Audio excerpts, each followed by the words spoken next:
ایک بار پھر رمضان آ رہا ہے، آؤ دوبارہ جی لیتے ہیں، آؤ دوبارہ بدل جاتے ہیں، آؤ اپنے رب سے دوستی کر لیتے ہیں۔ جو زندگی گزری ہمیں سب کو معلوم ہے کیسی گزری، کیوں نہ یہ رمضان نشاط ثانیہ کا اپنے آپ کو بدلنے کا مہینہ بنا دیں۔ اللہ نے پھر موقع دے دیا ہے۔ اے میرے پیارے اسلامی بھائیو، اس بات کو اس طرح سمجھیے، ایک بزرگ بڑی عمر کے تھے، ان کی عمر 60 یا 70 سال تھی، بال بھی سفید تھے۔ کسی نے کہا حضور آپ کی عمر کتنی ہے؟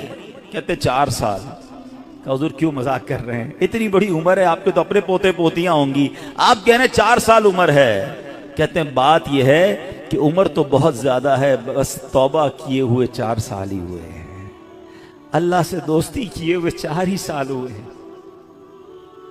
باقی زندگی تو کھیلوں میں گناہوں میں گزار دی ہے۔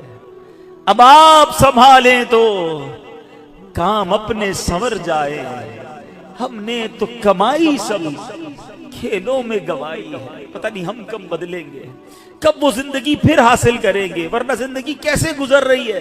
ہم میں سے بہت سارے اچھی طرح جانتے ہیں کہ صبح ہوتی ہے، شام ہوتی ہے، زندگی یوں ہی تمام ہوتی ہے۔ کبھی کبھی تو ڈر لگتا ہے یار کہ زندگی بڑھ رہی ہے، ہمارے گناہ بڑھ رہے یا نیکیاں بڑھ رہی ہیں؟ کبھی سوچے تو صحیح، کوئی بیلنس شیٹ تو بناؤ کہ ہر گزرنے والا دن ہم اپنی موت کے قریب ہو رہے ہیں۔ یہ جو برتھ ڈے پر خوشی بناتے ہیں ان کو سوچنا چاہیے۔ میں نہیں کہتا ناجائز ہے، لیکن جس کی 20 سال کا ہو گیا، 25 سال، 30 سال، آپ سمجھ رہے ہیں آپ آگے بڑھ رہے ہیں، آپ موت کے قریب ہو رہے ہیں، ایک زندگی کا سال کم ہو رہا ہے، ہر گزرنے والا دن ہم قبر کے قریب ہو رہے ہیں۔ عقل کیا کہتی ہے کہ جو قبر کے جتنا قریب ہوتا جائے اسے نیکیاں اور بڑھانی چاہیے، مگر ہمارا تو ماجرا ہی الگ ہے۔ اعلیٰ حضرت کہتے ہیں نا، نفس یہ کیا ظلم ہے جب دیکھو تازہ جرم ہے، نفس یہ کیا ظلم ہے جب دیکھو تازہ جرم ہے، نہ تمہاں کے سر پہ اتنا بوجھ بھاری، واہ واہ، روز جرم، روز گناہ، روز خطائیں، ہمارا بنے گا کیا؟ تو کتنی کمال کی بات اس بزرگ نے کہی کہ میری عمر تو 4 سال ہے، کیونکہ اس سے پہلے والی زندگی تو میں شمار ہی نہیں کرتا ہوں۔ توبہ کی ہے، نمازیں شروع کر دی ہیں، اللہ کو راضی کرنے والے کام شروع کیے، یہی میری اصل زندگی ہے۔ تو اے میرے پیارے اسلامی بھائیوں، کاش ہمیں یہ بات سمجھ آ جائے اور ہم توبہ کرنے والے بن جائیں۔ اللہ پاک کے نبی حضرت عیسیٰ علیہ نبینا علیہ الصلوۃ والسلام کا فرمان ہے، لن یلج ملکوت السماوات من لم یولد مرتین، یعنی جو بندہ 2 مرتبہ پیدا نہیں ہوتا وہ آسمانی بادشاہت میں داخل نہیں ہو سکتا۔ یہ بزرگوں کے اقوال ملتے ہیں کہ دوسری زندگی کب ملی تمہیں؟ توبہ کے بعد والی زندگی، اللہ سے دوستی والی زندگی۔ اے شراب پینے والو، اے نماز قضا کرنے والو، اے حرام کام کرنے والو، اے چھپ چھپ کر گناہ کرنے والو، اے چوری کرنے والو، اے ڈاکہ ڈالنے والو، اے ماں باپ کو ستانے والو، کب تک گناہ کرو گے؟ آؤ وہ مہینہ آ رہا ہے جس مہینے میں ہمیں رب سے دوستی کرنی ہے، جس مہینے میں ہمارے دشمن، ارے ہمیں بہکاتا کون ہے؟ ابلیس نا، شیطان۔ اسی شیطان کو تو رمضان میں بند کر دیا جاتا ہے۔ کتنا ہمارے لیے کام آسان ہو گیا، بہکانے والا ہی بند ہے۔ اب تو توبہ کر لو، اب تو رب سے دوستی کر لو، اب تو اپنی لائف کو ریوائیو کر کے نشاط ثانیہ ایک نئی زندگی حاصل کر لو کہ چلو اس رمضان سے پہلے والی زندگی دوسری، اور اب زندگی الگ ہے، اب اللہ کی رضا والی زندگی، اب سجدوں والی، اب نماز والی، اب حلال والی زندگی ہوگی۔ آپ نے 2 صحابی کے واقعات سنے، 1 سال زندہ رہے زیادہ، وہ شہید سے آگے بڑھ گئے کیونکہ وہ 1 سال انہوں نے سجدوں میں، نمازوں میں، روزوں میں گزارا۔ ہمارا ہر سال ہمارے نہ جانے کتنے گناہوں میں اضافہ کرتا ہوگا، ہمیں یہ غور کرنا چاہیے۔ کاش اب زندگی کو بدلنے میں کامیاب ہو جائیں۔ حدیث پاک میں فرمایا، ان لکل شیء بابا وان باب العبادۃ الصیام، بے شک ہر چیز کا دروازہ ہوتا ہے اور روزہ عبادت کا دروازہ ہے۔ تو اے میرے پیارے اسلامی بھائیوں، کاش ہم روزے کی اہمیت کو سمجھیں۔ ہمارا ایک اور بڑا پرابلم ہے، ہم نے روزے کا نام بس بھوکا پیاسا رہنے کو سمجھ لیا ہے۔ لوگ جناب ہمارے یہاں تو ایسے بھی لوگ پائے جاتے ہیں، بات آپ کو عجیب لگے گی۔ میں بہت چھوٹا تھا، ہمارے علاقے میں جب لوگ ساری رات جاگتے ہیں تو ایک صاحب کے بارے میں کسی نے عذرائے مذاق کہا کہ یہ صاحب بھونپو تو بھونپو روزہ رکھتے ہیں، میں نے کہا یہ کون سا روزہ ہوتا ہے؟ ہم جب چھوٹے تھے اب تو پتہ نہیں وہ سائرن بجتے ہیں، بھوپو کہتے تھے اس کو، سحری کا سائرن تو افطار کا سائرن۔ میں نے کہا یہ کون سا روزہ ہے؟ کہ ساری رات جاگتے ہیں، سحری کر کے سو جاتے ہیں اور اب افطار میں جا کے اٹھتے ہیں۔ نہ ظہر پڑی نہ عصر پڑی، مغرب کا بھی پتہ نہیں ہے، یہ کون سا روزہ ہے؟ صرف کیا بھوکا پیاسا ہی رہنا ہے؟ فلمیں ڈرامے دیکھ رہے ہیں لوگ، موبائل پہ گیمز چل رہی ہیں، میوزک چل رہا ہے، ہم کیوں رمضان کی نہیں سمجھ رہے؟ روزہ کس چیز کا نام ہے؟ دیکھو یہ کیسے بندے کو پلٹا دیتا ہے اگر صدق کے دل کے ساتھ روزہ رکھا جائے۔ حضرت شیخ ابو بکر شبلی کا واقعہ سنیے گا، تیسری صدی کے بزرگ ہیں، کہتے ہیں اپنی زندگی کا ایک حیرت انگیز واقعہ بیان کیا آپ نے۔ ایک مرتبہ ایک قافلے کے ساتھ میں ملک شام جا رہا تھا، تو کہتے ہیں کہ راستے میں اچانک ڈاکوؤں کی جماعت نے ہمارے قافلے پر اٹیک کیا اور قافلے والوں کا ساز و سامان لوٹ کر اپنے سردار کے سامنے ڈھیر کر دیا۔ جانچ پڑتال کرنے لگے، ایک شخص کے سامان سے بہت ساری شکر اور بادام نکلے، ڈاکو تو ڈاکو ہوتے ہیں، انہوں نے جناب کہا چلو مال بھی ملا اور کھانا بھی ملا، تو سب نے شکر اور بادام کھانا شروع کر دی، مگر میں نے دیکھا کہ ڈاکوؤں کا سردار کھا نہیں رہا کچھ۔ تو شیخ ابو بکر شبلی کہتے ہیں بھائی تم کیوں نہیں کھا رہے؟ لوٹ تو لیا ہے، سب کھا رہے، تم خاموش ہو؟ تو کہتا ہے میرا روزہ ہے۔ تو شیخ ابو بکر شبلی کہتے ہیں کہ ایک طرف تو لوگوں کا مال لوٹ رہے ہو، لوگوں سے پیسے لوٹ رہے ہو، اور تم روزہ بھی رکھے ہوئے ہو، یہ کیا بات ہوئی؟ تو کیا کہتے ہیں وہ ڈاکوؤں کا سردار کہتا ہے کہ اللہ پاک سے صلح کے لیے کوئی راہ بھی تو باقی رکھنی چاہیے نا، مجھے پتا ہے میں غلط کر رہا ہوں مگر رب کو راضی کرنے کے لیے کوئی راستہ تو باقی رکھوں نا۔ اللہ اکبر۔ وہ کہتے ہیں مجھے تو، شیخ ابو بکر شبلی کہتے ہیں میں تو بات بھول گیا، مگر کچھ عرصے کے بعد میں نے مکہ مکرمہ میں اسی ڈاکوؤں کے سردار کو دیکھا، اس کے چہرے پر عبادت کا نور تھا، مجاہدات کی وجہ سے اس کا جسم کمزور پڑ چکا تھا، وہ احرام باندھے طواف کعبہ میں مصروف تھا۔ اسی حالت میں دیکھ کر مجھے ایک بار پھر حیرت ہوئی، میں نے ان سے پوچھا تم وہی نہیں جو ڈاکوؤں کے سردار تھے؟ کہتے ہیں ہاں بات یہ ہے کہ میں وہی ہوں، اور سنیے اسی روزے نے میری اللہ پاک سے صلح کروا دی ہے۔ یہ روزہ عبادت کا دروازہ ہے، اس کی اہمیت کو سمجھنا ہے۔ روزہ رکھ کر جو لوگ گناہ کر رہے ہیں، رمضان کی راتوں میں جو گناہ کر رہے ہیں، خدا نہ ایسا نہ کریں۔ اور آئیے گناہوں بھری زندگی سے ہمیں اپنے آپ کو بدلنا ہے۔ صحابی رسول حضرت جابر بن عبداللہ کا کمال کا فرمان ہے، میں نے خود زندگی میں پہلی بار یہ جو جملہ پڑھا، لیکن کیا کمال کی بات آپ فرماتے ہیں۔ آپ فرماتے لا تجعل یوم صومک و یوم فطرک سواء، فرماتے تمہارے روزے کا دن اور بغیر روزے کا دن ان دونوں کو ایک جیسا مت رکھو۔ بات بڑی پتے کی ہے، تم بغیر روزے کے جیسے ہوتے ہو، روزے میں بھی ویسے ہی ہو۔ روزے کا دن الگ ہونا چاہیے، اس دن عبادتیں زیادہ ہونی چاہیے، اس دن گناہوں سے بدلنا ہونا چاہیے، اس دن میرے اندر اور تبدیلی آنی چاہیے۔ کاش آنکھوں کا روزہ ہو کہ میری آنکھیں حرام نہ دیکھیں، کاش زبان کا روزہ ہو کہ میری زبان جھوٹ نہ بولے، کسی کا دل نہ دکھائے، کاش میرے ہاتھ بھی روزے میں ہوں، یہ ہاتھ کسی ظلم کی طرف نہ بڑھیں، کاش میرے پیر بھی روزے والے ہوں، یہ پیر مجھے کسی حرام کے اڈے کی طرف نہ لے جائیں۔ اللہ کرے کہ صرف بھوکا پیاسا نہیں، ہم اپنے پورے جسم کا روزہ رکھیں، اپنے کردار کا روزہ رکھیں، میری ذات سے کسی کو تکلیف نہ پہنچے۔ اور سچی بات بتاؤں، روزہ تو بہت سارے لیسن دیتا ہے۔ تقوی کی بات ہو رہی ہے نا، ایکچولی تقوی کی شاندار پریکٹس بھی ہمیں روزہ کرواتا ہے۔ مجھے بتائیے، جب ہم روزہ رکھتے ہیں اور افطار کا وقت قریب آنے والا ہوتا ہے، لاکھوں کروڑوں لوگ روزہ رکھتے ہیں پوری دنیا میں، اب دیکھیں تو اربوں لوگ روزہ رکھتے ہیں، کوئی ایک اسلامی بھائی، بچہ بچی مجھے بتا دیں، اسلامی بھائی اسلامی بہن، کہ جو روزے سے پہلے چپکے سے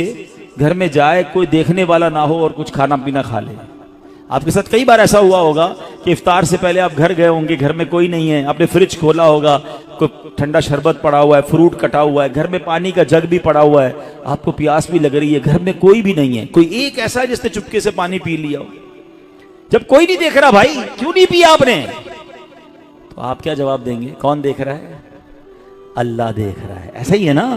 اچھا یہ تو چلے کھانے پینے کی بات ہے، ہم افطار سے پہلے عصر کی نماز پڑھ رہے ہیں، حلق خشک، تھکے ہارے، وضو خانے پر گئے، وضو کر رہے ہیں، جب کلی کرتے ہیں تو ہمارے منہ میں پانی آ چکا ہے، منہ اور حلق میں کتنا فاصلہ ہے؟ 1 انچ کا بھی فاصلہ نہیں ہے، کوئی دیکھ بھی نہیں سکتا کہ میں نے کلی کر کے پانی کتنا باہر نکالا، کتنا اندر ڈال دیا۔ تو ایک آدھا گھونٹ پی لو بھائی، کسی کو نہیں پتا چلے گا۔ تو آپ کیا جواب دیں گے؟ کون دیکھ رہا ہے؟ جواب ذرا بلند آواز سے دو نا، کون دیکھ رہا ہے؟ کمال کی بات ہے. دیکھو روزہ کیسی شاندار پریکٹس کرا رہا ہے. میں اکیلا ہوں, کھا پی اس لیے نہیں رہا ہوں کہ اللہ دیکھ رہا ہے. اور آپ کو پتہ یہی کھانا پینا سحری کا وقت ختم ہونے سے پہلے بھی حلال, افطار کا وقت ہو گیا اس کے بعد پھر حلال. صرف اس ٹائم میں نہیں کھا پی رہا, حلال چیزیں تھی روزے کی وجہ سے بعد میں رک گیا. تو جو رب تمہیں کھاتے پیتے دیکھ رہا ہے وہ حرام کام کرتے نہیں دیکھتا. اب سوچیں, یہ شاندار, ہم ہر سب جتنے مسلمان ہیں پریکٹس کرتے ہیں رمضان میں, بالکل پکی پریکٹس ہوتی ہے. اللہ دیکھ رہا ہے اس لیے نہیں کھاؤں گا, اللہ دیکھ رہا ہے پھر فلم کیوں دیکھتے ہو, اللہ دیکھ رہا ہے پھر حرام کیوں دیکھتے ہو, اللہ دیکھ رہا ہے تم جھوٹ کیوں بولتے ہو. رمضان میں بھی گناہ کر رہے ہیں لوگ, اور رمضان کے بعد تو دھڑلے سے کر رہے ہیں. کیا میرا رب معاذ اللہ تمہیں صرف کھاتے پیتے دیکھ سکتا ہے؟ تمہیں حرام کام کرتے ہوئے, حرام کماتے ہوئے, جھوٹ بولتے ہوئے, کسی پر زیادتی کرتے ہوئے نہیں دیکھ رہا؟ اس وقت کیوں خیال نہیں آتا اللہ دیکھ رہا ہے؟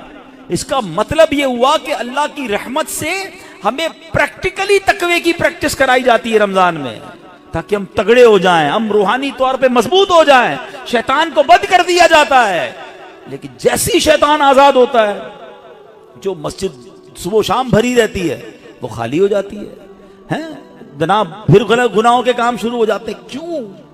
ارے ہماری تو پریکٹس کروائی گئی رمضان میں کہ رمضان کے بعد بھی مضبوط رہیں. آئیں اس بار ایسی پکی سچی نیت کر لو کہ انشاءاللہ رمضان کا بھی انتظار نہیں کریں گے. آج سے انشاءاللہ اب نمازوں کی پابندی شروع ہو جائے گی انشاءاللہ. آج سے اب گناہوں کو چھوڑ کر رمضان کا استقبال کرنا ہے نا.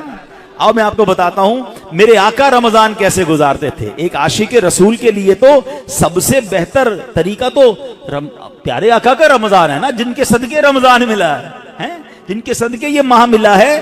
آئیے میں بتاتا ہوں وہ رمضان کیسے گزارتے تھے. سبحان اللہ. اللہ کے پیارے حبیب علیہ الصلوۃ والسلام جب رمضان آتا نا, بی بی عائشہ فرماتی ہے آپ کے چہرے کا رنگ بدل جاتا. اچھا کیوں بدلتا تھا؟ کہ خوف خدا, کہ کہیں رمضان میں حق کے بندگی ادا کرنے میں کوئی کمی نہ رہ جائے. یہ کس کی بات ہو رہی ہے؟ محبوب رب العالمین جناب رسول اللہ صلی اللہ تعالی علیہ وسلم, آپ کا رنگ بدل جاتا.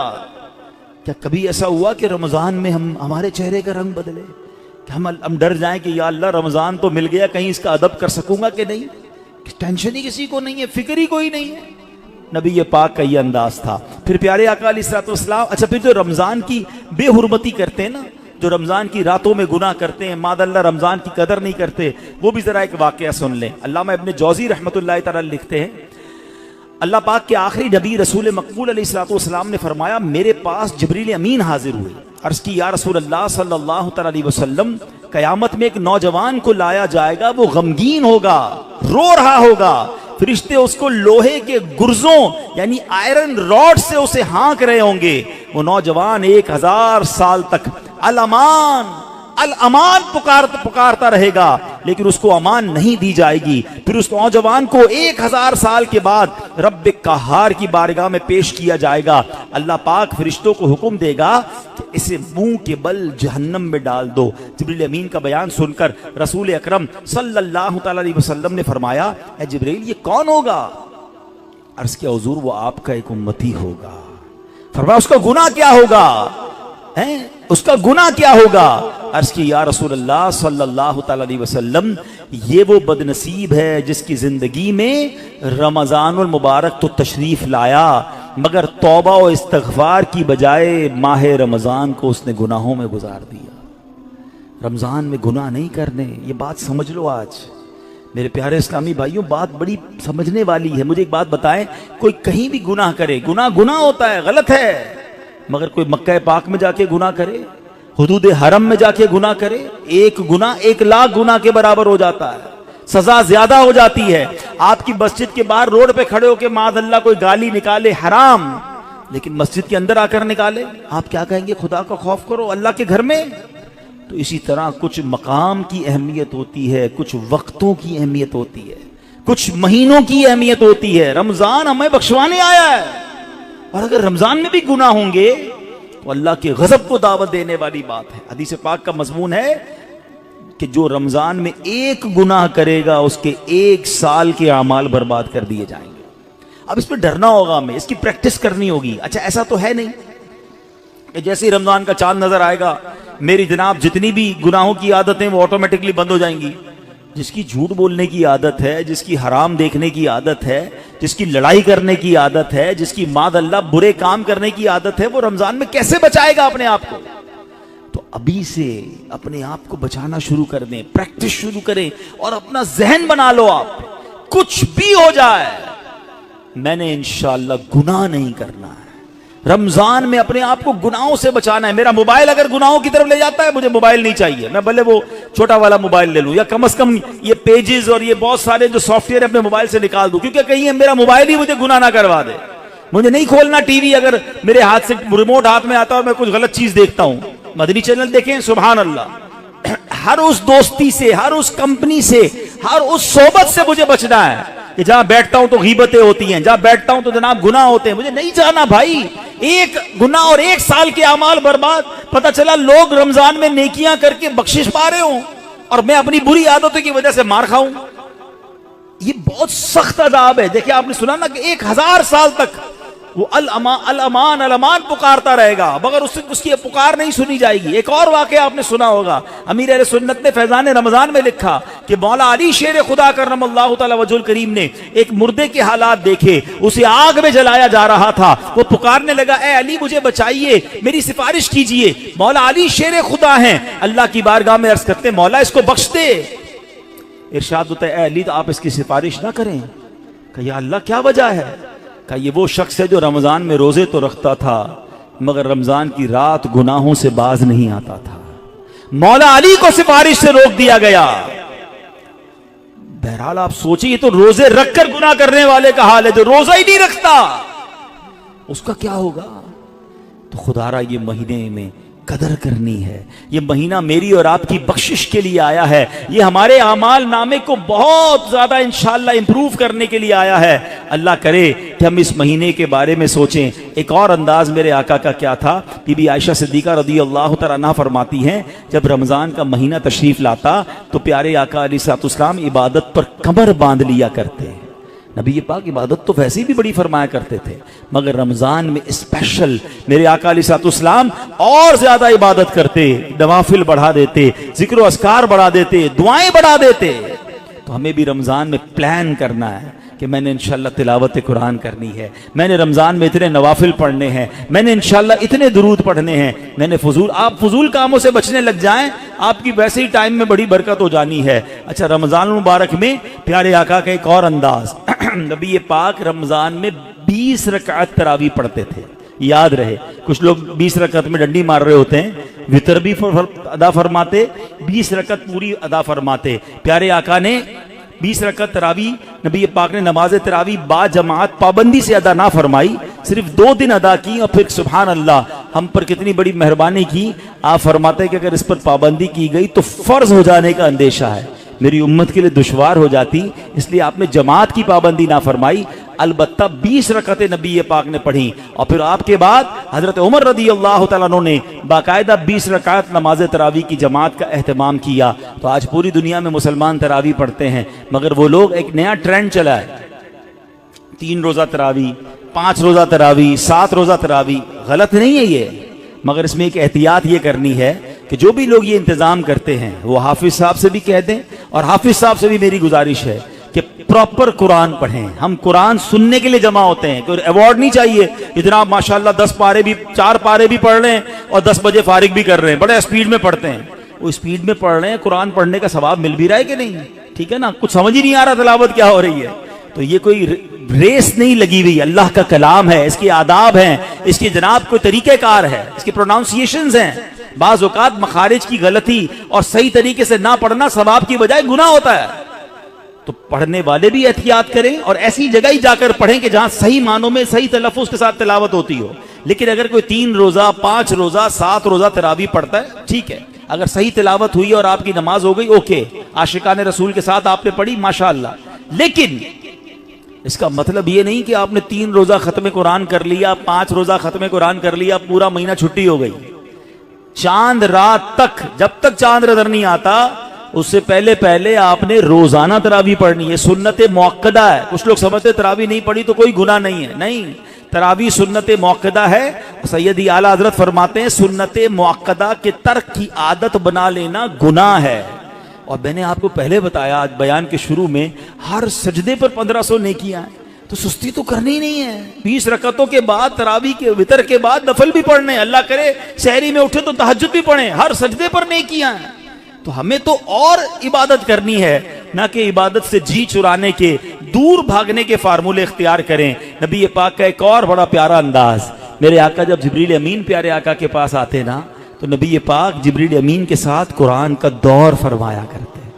ہائے ہائے ہائے, ہم میں سے بہت سارے وہ لوگ جو تلاوت کرتے ہیں, اچھی بات ہے, مگر یہ دور والی سنت بھی عمل ہونی چاہیے. دو دوست بیٹھ جائیں, میں پہلے آپ کو قرآن سناتا ہوں پھر آپ سنائیں, اللہ کرے زبانی یاد ہو تو زبانی سنائیں, ورنہ پڑھ کے سنا دیں. گھر میں میاں بیوی کر سکتے ہیں, باپ بیٹا کر سکتے ہیں, بھائی بہن, پردے کے جو بھی معاملات فیملی کے ہیں وہ دیکھ کر اگر گھر میں بھی اپنے ساتھ بیٹھ کر دور کریں اور یاد کریں وہ کیسا منظر ہوگا جب جبریل امین اور نبی پاک قرآن کا دور فرمایا کرتے. اور ایک خاص کام نبی پاک کا یہ ہوتا کہ رمضان میں, ویسے تو میرے آقا سے بڑھ کر سخی کون ہے, مگر رمضان میں میرے آقا خوب سخاوت فرماتے, ہر آنے والے کو عطا فرماتے. راوی لکھتے ہیں ایسی سخاوت ہوتی کہ جیسے تیز آندھی چلتی ہے اس سے زیادہ نبی پاک کی سخاوت جو ہے وہ جاری رہتی. تو ہمیں بھی چاہیے کہ ماہ رمضان میں ہم سخاوت کریں, اپنے دسترخوان کو بھی وسیع کریں, اور لوگوں تک بھی جناب جو مسلمان پریشان ہیں ان تک جناب آپ مدد پہنچائیں, یہاں جس سے جتنا بن سکے. ایک بات یاد رکھیے گا, جب بھی بات سخاوت کی آتی ہے نا تو ذہنوں میں یہ بات آتی ہے کہ جناب یہ تو امیروں کا کام ہے. یہ بھول ہے ہماری. سخاوت جو ہے نا وہ ایکچولی دل کی غنا کا نام ہے. کوئی بے شک 1 روپیہ دے اللہ کی راہ میں, اخلاص کے ساتھ دے, اپنی حیثیت کے مطابق دے رہا ہے, ہو سکتا ہے اس کے 1 روپیہ کسی کے لاکھ روپے سے بڑھ جائے. حدیث پاک میں بھی ہے, ایک حدیث پاک کا مضمون ہے کہ 1 لاکھ سے بڑھ گیا. صحابی نے کہا حضور 1 لاکھ سے کیسے بڑھ گیا؟ تو کچھ اس طرح ارشاد فرمایا کہ ایک شخص آیا جس کے پاس 2 دینار تھے یا 2 درہم تھے, اس نے وہ 1 اللہ کی راہ میں دے دیا, اور ایک آیا جس کے پاس لاکھوں تھے, وہ لاکھوں میں سے اس نے 1 لاکھ دیا. تو بتائیں نا زیادہ بڑا سخی کون ہوا؟ 2 میں سے 1 دے دیا, 50% دے دیا, تو اصل سخی تو وہ ہوا. تو اللہ کی بارگاہ میں دل دیکھا جاتا ہے, یہ نہ دیکھو میں کتنی کوانٹٹی دے رہا ہوں, مگر آپ یہ سوچ لو کہ اپنی حیثیت کے مطابق میں نے سخاوت کرنی ہے. اور ویسے ہی لوگ بڑے پریشان ہیں, یہ دن ہے سخاوت کرنے کے, کسی کا دسترخوان اچھا کر دیں, کسی کی جناب افطاری سحری اچھی کر دیں, کسی کے بچوں کی عید اچھی کر دیں. ہمارا ایک اور بڑا پرابلم ہے کہ بعض اوقات ہم روڈ پر مانگنے والوں کو تو بہت کچھ دے رہے ہوتے ہیں, لیکن گھروں میں لوگ بڑے پریشان ہیں. تو ہمیں سفید پوش لوگوں کو تلاش کر کے, اچھا اب یہ بھی جب کہتا ہوں تو لوگ کہتے ہیں یار سفید پوش کہاں سے ملیں گے؟ بھائی آج کے دور میں جس کی آمدنی 40-50 ہزار سے کم ہے وہ پریشان ہی ہے, وہ ہینڈ ٹو ماؤتھ ہے, اس کا پورا نہیں ہو رہا. اللہ نے اگر کسی کو نوازا ہے تو بن مانگے. ایک بڑا عجیب انداز بھی آج ہو گیا ہے, بھائی کوئی ضرورت ہو تو مانگ لینا.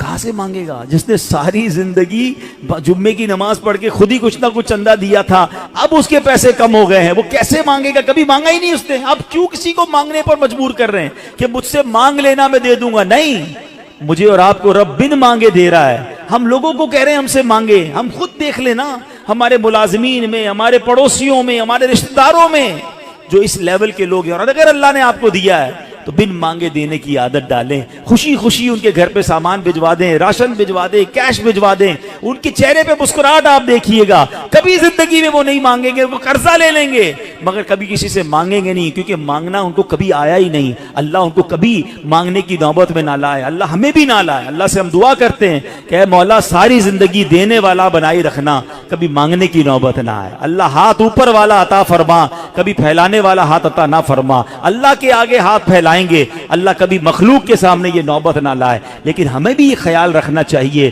کہ جن کو اللہ نے نوازا ہے وہ اپنے مسلمان بھائیوں کی خیر خواہی کریں. تو بہرحال میرے پیارے اسلامی بھائیوں, باتیں تو بڑی ہوئی کہ ماہ رمضان میں گناہوں سے بچنا ہے, ماہ رمضان میں عبادت کرنی ہے, ماہ رمضان میں تلاوت کرنی ہے, ماہ رمضان کے ایک ایک لمحے کو استعمال کریں. جیسا کہ میں نے کہا کہ افطار کا وقت بڑا مبارک ہے, اس وقت دعائیں کریں.